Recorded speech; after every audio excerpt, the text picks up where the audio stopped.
तू मुझे जानता है, मेरे बाप को जानता है, तू मेरे खानदान को जानता है तू। आपने भी अक्सर ऐसा देखा होगा कि कोई गरीब मजदूर, रिक्शे वाला, ठेले वाला बड़े गर्व से ये बताता दिख जाएगा कि उसका फलाना रिश्तेदार कलेक्टर है, या फिर उसका एक रिश्तेदार मुंबई में बहुत बड़ा आदमी है। ऐसे में कोई उससे ये पूछे कि भाई उसको छोड़ो, ये बताओ कि तुम क्या हो, तो उसके पास कोई जवाब नहीं होगा। बस कुछ ऐसा ही हाल कोरी कोली समाज का भी है।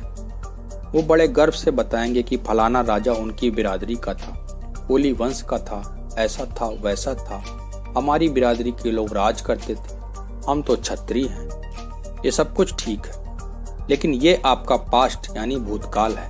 कब तक इतिहास की कहानियां सुनाकर गर्व करते रहेंगे? अब तो अपने वर्तमान को देखिए। बड़ा सवाल ये है कि वर्तमान में आप क्या हैं? कोरी कोली समाज में ऐसे तमाम लोग हैं जो इतिहास की बातें करके और कल्पना लोक में भ्रमण कर खुशफहमी में जीना चाहते हैं। उनका दावा है कि वो राजपूत हैं, क्षत्रिय हैं, क्योंकि उनके पूर्वज राजा थे। दलित या पिछड़ा कहने से उनकी तौहीन होती है। अगर उनकी यह बात मान भी लें तो सवाल ये है कि राजपूत होने के बावजूद कोरी कोली समाज इतना पिछड़ा क्यों है?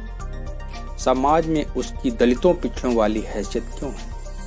अगर कोली कोरी राजपूत हैं तो हिंदू समाज में उनकी हैसियत और ताकत राजपूतों जैसी क्यों नहीं है? इस पर तो हम सिर्फ यही कह सकते हैं कि आंख मूंद लेने से हकीकत बदल नहीं जाती। कोरी कोली समाज को अपनी सच्चाई स्वीकार करनी होगी, तभी वो आगे बढ़ सकता है, तरक्की कर सकता है, अपनी खामियों को दूर कर बड़ी ताकत बन सकता है। सबसे पहले आप ये जान लीजिए कि हिंदू समाज का सारा ताना बाना वर्ण व्यवस्था के आधार पर बुना गया है। हिंदू 4 वर्ण में बटे हुए हैं: ब्राह्मण, क्षत्रिय, वैश्य और शूद्र। कहने को कुछ भी कहा जाए कि समाज बदल गया है, अब कोई ऊंच नीच भेदभाव नहीं है, लेकिन सच्चाई यही है कि हिंदू समाज वर्ण के आधार पर चलता रहा है और चलता रहेगा। इसलिए आपको खुद देखना होगा कि इस वर्ण व्यवस्था में आप खुद को किस पोजीशन पर पाते हैं। हिंदू समाज में ब्राह्मण सर्वश्रेष्ठ है, क्षत्रियों को दूसरे और वैश्य को तीसरे पायदान पर रखा गया है। जो जातियां इन तीनों में नहीं आती वो शूद्र हैं। आजकल बोलचाल की भाषा में उन्हें दलित भी कहा जाता है। सरकारी व्यवस्था और आरक्षण में भी हिंदू समुदाय को वर्गीकृत किया गया है, जैसे सामान्य यानी जनरल यानी सवर्ण, ओबीसी यानी अन्य पिछड़ा वर्ग, और एससी एसटी यानी शेड्यूल कास्ट और शेड्यूल ट्राइब्स।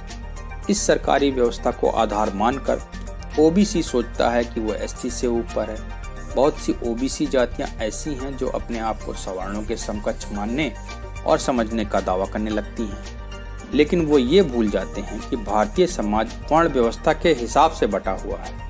सरकारी सूची में चाहे आप ओबीसी हों या एससी एसटी हों, वर्ण व्यवस्था की अदालत में आप शूद्र ही हैं और रहेंगे, चाहे आप सच्चाई से कितना ही मुंह चुरा लें। ऐसी ही 2 जातियां हैं, कोरी और कोली। दोनों जातियां मूलतः एक हैं, बस क्षेत्र और भाषा की वजह से इन्हें कोरी कहा जाता है तो कहीं पर कोली। उत्तर भारत के राज्यों में कोरी को शेड्यूल कास्ट में रखा गया है। देश के कुछ अन्य राज्यों में इन्हें ओबीसी में भी रखा गया है, लेकिन वर्ण व्यवस्था के हिसाब से दोनों शूद्र और दलित हैं। यह सच्चाई बदलने वाली नहीं है। कोरी कोली समुदाय के ऐसे तमाम लोग आपको मिलेंगे जो अपने आप को क्षत्रिय बताते हैं, राजपूत होने का दावा करते हैं और शूद्र या दलित कहने पर चिढ़ जाते हैं। ऐसे लोगों की दलील होती है कि उनके पूर्वज क्षत्रिय थे। उदाहरण के तौर पर वो कुछ राजाओं के नाम भी गिना देते हैं। ऐसे लोगों को ये जान लेना चाहिए, किसी जमाने में युद्ध लड़ने या कहीं शासन करने के आधार पर हिंदू वर्ण व्यवस्था में आपको क्षत्रिय या राजपूत नहीं माना जा सकता। लगभग सभी छोटी बड़ी जातियों में एक से बढ़कर एक योद्धा हुए हैं। वीरता और युद्ध कौशल का संबंध किसी जाति विशेष की बपौती नहीं है। एक बेहतरीन योद्धा की जाति कुछ भी हो सकती है। वह दलित हो सकता है, पिछड़ा हो सकता है, आदिवासी भी हो सकता है। हर समाज में तमाम वीर योद्धा हुए हैं जिन पर उस समाज के लोग अपने अपने तरीके से गर्व प्रदर्शित करते हैं। यह गर्व उनकी वीरता को लेकर होना चाहिए, जाति को लेकर नहीं। इतिहास को ही सब कुछ मान लिया जाए तो सभी योद्धा क्षत्रिय हैं, लेकिन क्या हिंदू समाज ने उन्हें क्षत्रिय के रूप में अपनाया है? क्या उनकी सारी पीढ़ियों को क्षत्रिय का दर्जा मिल गया? कायदे से तो वीरांगना झलकारी को उनके युद्ध कौशल और वीरता के हिसाब से क्षत्रिय माना जाना चाहिए, लेकिन हिंदू समाज ने क्या कभी उन्हें क्षत्रिय माना? बिल्कुल नहीं।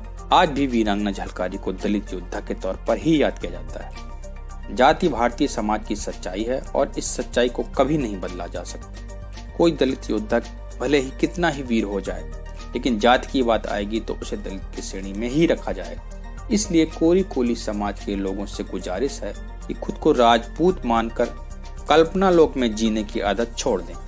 आप खुद भले ही क्षत्रिय और राजपूत होने की खुशफहमी में जीते रहें, लेकिन वर्ण व्यवस्था के हिसाब से आप शूद्र यानी दलित ही रहें। चाहे आपके पूर्वज कुछ भी रहे, फिर भी आप मानने को तैयार नहीं हैं तो अपनी मौजूदा हैसियत देखिए। अगर आप क्षत्रिय और राजपूत होते तो आपको ओबीसी और एससी की लिस्ट में क्यों रखा जाता? इसने आपको छूने का अपराध किया है, ये एक शूद्र है और तुम ओछी जाति के दंडवत होके क्षमा मांगो युवराज से। वर्ण व्यवस्था में जिन्हें दूसरे पैदान यानी क्षत्रिय की जगह रखा गया है, उनकी हैसियत देखिए, फिर अपने आप को देखिए। क्या हिंदू समाज में कोरी कोली को क्षत्रिय वाली पोजीशन मिली हुई है? नहीं ना। इसीलिए तो आपको ओबीसी और एससी में रखा गया है। आर्थिक आधार पर भी देख लें, क्षत्रियों के पास जो पैसा पावर है वो आपके पास क्यों नहीं है? जहां तक इतिहास की बात है तो हर जाति के पास कुछ ऐसे चेहरे होते हैं जिनके आधार पर वो गर्व कर सकता है।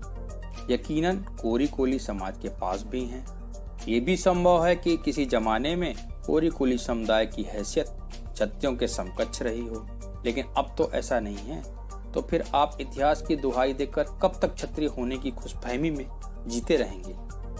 अपनी आज की हैसियत देखिए।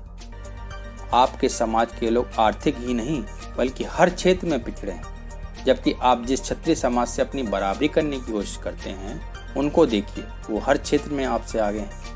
बिजनेस, राजनीति, खेल, सिनेमा, हर क्षेत्र में क्षत्रिय समुदाय का दखल है। आप इस सब में कहाँ हैं? कोरी कोली समुदाय से कितने इंटरनेशनल प्लेयर हैं, कितने फिल्म स्टार हैं? आपके समुदाय से अब तक कितने प्रधानमंत्री और मुख्यमंत्री हुए हैं? देश के टॉप बिजनेसमैन में कितने कोरी कोली समुदाय से ताल्लुक रखते हैं? शायद एक भी नहीं। फिर आप किस बात के क्षत्रिय हैं? इसलिए अब भी समय है, भूतकाल में नहीं वर्तमान में जीना सीखिए। अपने वर्तमान को सुधारिए। हम साफ कर दें कि हमारा मकसद अपने समाज की खामियों पर चर्चा करके उसे छोटा दिखाना नहीं है, बल्कि हम तो चाहते हैं कि लोग अपनी और अपने समाज की कमियों को पहचान कर दूर करें और एक बेहतर समाज का निर्माण करें, ताकि कोरी कोली समाज भी दूसरी तमाम जातियों की तरह तरक्की कर सके और संगठित होकर बड़ी सामाजिक, राजनीतिक, आर्थिक ताकत। महाराणा प्रताप जी पृथ्वीराज ने भी लगाई थी आग सी, पृथ्वीराज ने भी मानिए, खुद को राजपूत बताने वाले बचकाने गीत बनाकर और इतिहास की आड़ में खुद को ऊंची जातियों के बीच खड़ा करने की कोशिश से कोरी कोली समाज को कुछ हासिल नहीं होगा। कोरी कोली समाज को इज्जत, शोहरत और ताकत तभी मिलेगी जब वो शिक्षित और संगठित होगा, अपने राजनीतिक अधिकारों को लेकर जागरूक होगा। इसलिए हमारा वीडियो देखकर बुरा मानने वालों से बस एक ही अनुरोध है कि खुशफहमी में जीना छोड़कर हकीकत के धरातल पर उतरें और जिस तरह दलित और पिछड़ी जातियों ने शिक्षित होकर और संघर्ष करके सामाजिक राजनीतिक तौर पर खुद को ताकतवर बनाया है, उसी तरह कोरी कोली समाज को भी एक बड़ी ताकत बनाने के लिए काम करें। समाज को यह ताकत तभी मिलेगी जब आप सच्चाई को समझकर प्रयास करेंगे। अगर सच्चाई को झुठलाकर खुद को राजपूतों की श्रेणी में रखकर खुश होना चाहते हैं तो होते रहिए, लेकिन एक बात याद रखिए, इससे ना ही आपको कुछ हासिल होगा और ना ही समाज को।